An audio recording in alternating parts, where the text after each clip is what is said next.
आलोक संस्थान ने महाराणा प्रताप राष्ट्र स्वाभिमान अभियान की शुरुआत आज हल्दीघाटी युद्ध दिवस से की है और हमने ये संकल्प लिया है कि महाराणा प्रताप के जयंती को राष्ट्र स्वाभिमान दिवस के रूप में घोषित करने के लिए हम इस अभियान को पूरे वर्ष चलाएंगे जब तक सरकार हमारी इस बात को स्वीकार न करे।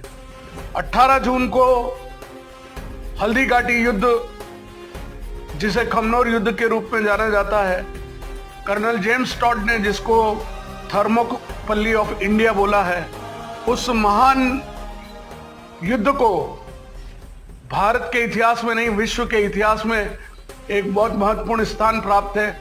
कहने को तो ये युद्ध 3 घंटे का था, लेकिन मैं इस बात को कहता हूं कि यह युद्ध 3 महीने का था। जून में प्रारंभ होकर जुलाई, अगस्त और सितंबर के महीने में जब मुगल सेनाएं गोगुंदा से भागने के लिए मजबूर हुई, वे घोड़े का मांस खाकर, कच्चे घोड़े का मांस खाकर, आम खाकर, और जब रसद के सारे रास्ते प्रताप ने बंद कर दिए तो मानसिंह की सेना मजबूर होकर यहां से भाग खड़ी हुई। तो जो युद्ध 18 जून को प्रारंभ हुआ था वो अंतोतगत्वा सितंबर माह में जाकर महाराणा प्रताप ने वह जीत हासिल की।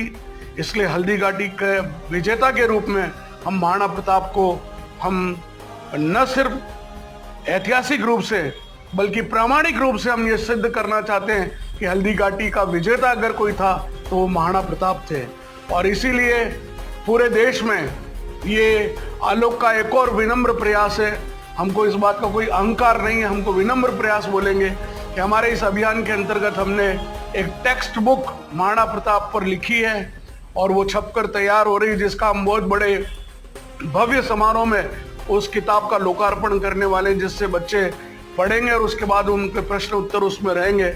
हमारा आलोक इंटरेक्ट फतेहपुरा इस दिशा में प्रयास करता रहता है। इसको हम अब राष्ट्रीय स्तर तक पहुंचाने का प्रयास करेंगे।